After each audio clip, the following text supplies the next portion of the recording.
Olá, meus queridos irmãos, sejam todos bem-vindos para mais um momento de escuta, meditação e estudo da Palavra de Deus. Hoje, que é o 27º domingo do tempo comum, então eu convido você a pegar a Santa Escritura, a Bíblia, para acompanhar o texto que vamos meditar hoje. E na sua paróquia, onde você estiver, vá à Santa Missa no dia de hoje, para poder se alimentar do pão da Palavra e do pão da Eucaristia. Mas antes disso, vamos rezar, vamos orar, vamos invocar sobre nós o poder do Espírito Santo de Deus. Em nome do Pai, e do Filho, e do Espírito Santo. Amém. Meu Senhor, que neste domingo, dia do Senhor, possamos abrir o coração para compreender a Tua Palavra. E derrama sobre nós a unção do Teu Espírito para podermos compreender aquilo que quer falar ao nosso coração no dia de hoje. Em nome de Jesus. Amém. Em nome do Pai, e do Filho, e do Espírito Santo. Amém. O texto que vamos meditar hoje é o Evangelho de Jesus Cristo, segundo São Lucas, capítulo 17, versículos do 5 ao 10. Aqui é interessante que a grande ideia deste texto é que Jesus ele está instruindo os discípulos a respeito do serviço. Ou seja, em outras palavras, o discípulo ele não deve querer prestígios ou honra pelo serviço que faz. Então o Senhor quer falar profundamente ao nosso coração para que possamos compreender o poder dessa palavra.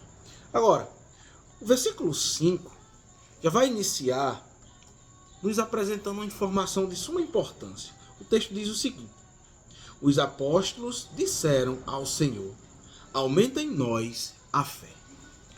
Vamos lá. Primeiramente, Jesus, antes dos discípulos chegarem até Jesus ele fala sobre 3 assuntos importantes. Isso a partir do versículo 1 deste capítulo, do capítulo 17. Então, do versículo 1 ao 4, esses 3 pontos que Jesus fala é a respeito do escândalo, da correção fraterna e do perdão. Então, quando Jesus instrui os discípulos a respeito desses 3 pontos, eles ainda não conseguem compreender. E aí é o ponto onde os apóstolos chegam ao Senhor e pedem para aumentar a fé. Agora, vamos entender o que é a fé. Primeiro, eu convido você a ir lá na carta aos Hebreus, capítulo 11, versículo 1, onde a própria Escritura vai nos dar uma definição do que é a fé. E eu quero ler para você na íntegra, para que você compreenda. A fé é a garantia dos bens que se esperam, a prova das realidades que não se veem. Veja, o autor sagrado vai dizer que a fé é a garantia dos bens que se esperam, a prova das realidades que não se veem. Veja, aqui é algo que envolve a esperança, algo futuro. Então a gente não consegue ver o céu. É nessa ótica da fé que a gente consegue ver aquilo que nós não conseguimos enxergar. E lembrando que o autor sagrado, quando escreve esse texto, ele vê que a comunidade estava passando por perseguições. E para que essa comunidade não se desanimasse, não perdesse a esperança, o autor sagrado vai falar sobre a fé. Então eu volto para o texto do Evangelho segundo Lucas, onde a gente entende aqui o que é a fé. A fé é confiança, é acreditar naquilo que espera. Agora, de acordo com a doutrina católica, o que é a fé? A fé é uma das 3 virtudes teologais, ou seja, a fé, a esperança e a caridade. E é interessante que o Catecismo da Igreja Católica, no número 1814, vai nos dar uma definição maravilhosa do que é a fé. Nós vimos aquilo que a Escritura nos dá e agora vemos o que a Igreja, pela interpretação das Escrituras, vai nos dizer. A fé é a virtude teologal pela qual cremos em Deus e em tudo o que nos disse e revelou e que a Santa Igreja nos propõe para crer. Veja, a fé é a virtude teologal que nos permite crer em Deus.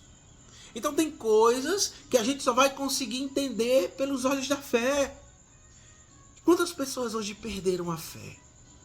perderam a fé no sacerdócio, perderam a fé na igreja, perderam a fé na palavra de Deus, perderam a fé no sagrado. Irmão, a palavra de Deus quer nos dar uma grande lição para a nossa vida no dia de hoje. Nós precisamos pedir ao Senhor que aumente a nossa fé. Veja, quantas vezes nós nos deparamos com a nossa fraqueza humana, na qual nós achamos que perdemos a fé, que perdemos a esperança. Agora, olha o que aqui Jesus vai dizer. Quando a gente segue o texto, Jesus vai dizer o seguinte, o versículo 6 vai dizer assim: o Senhor respondeu, com a fé que tendes, como um grão de mostarda, se dissesseis a esta moreira, arranca-te e replanta no mar, e ela vos obedeceria. Ou seja, Jesus está dizendo que eles já têm fé, mas a fé deles até o momento não é suficiente para compreender que é necessário a confiança.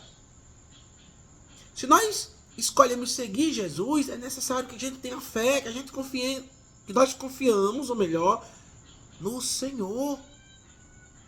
Agora, logo em seguida, nos versículos 7 ao 9, Jesus conta uma pequena parábola, uma comparação, para ensinar o que aos discípulos?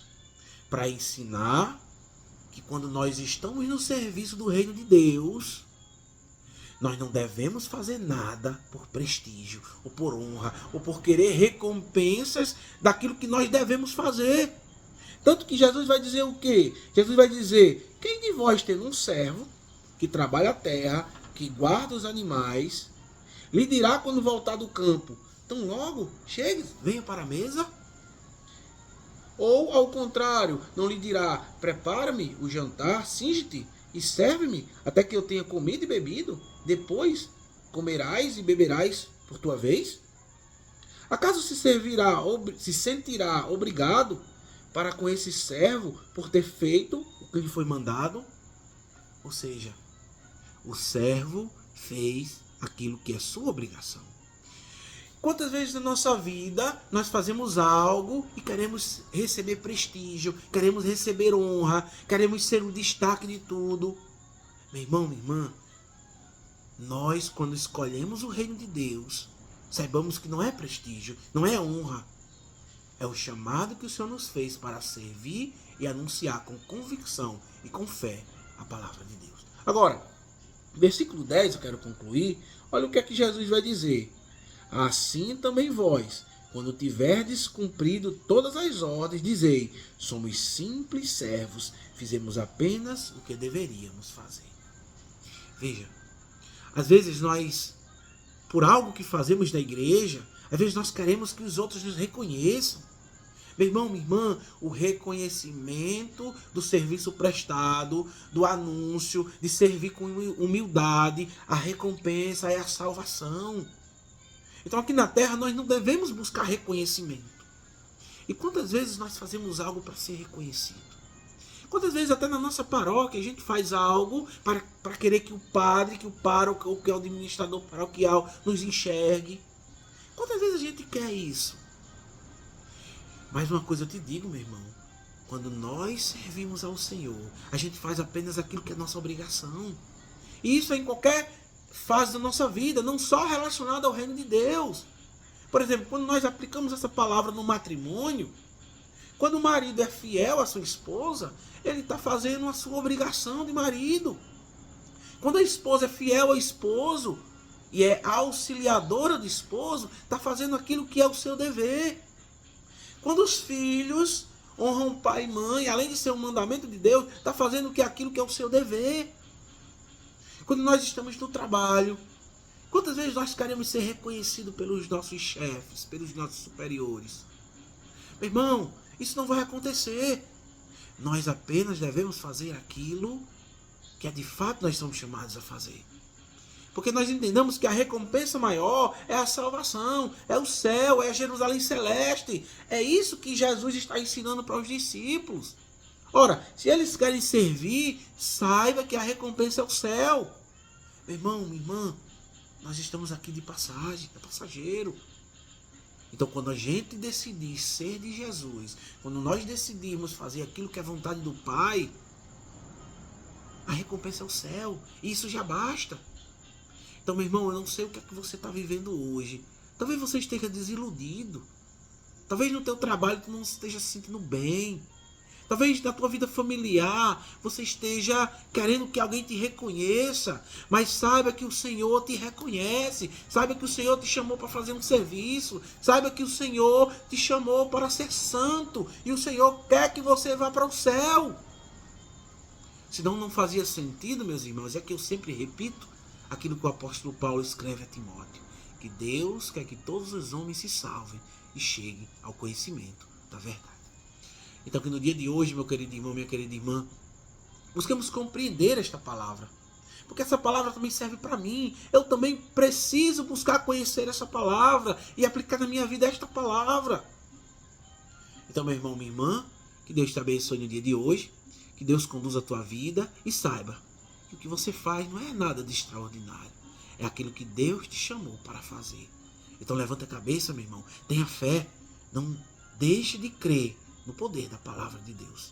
O Senhor, Ele pode fazer aquilo que você necessita e almeja. Mas você primeiro precisa confiar plenamente no nome de nosso Senhor Jesus Cristo. Louvado seja nosso Senhor Jesus Cristo, para sempre seja louvado.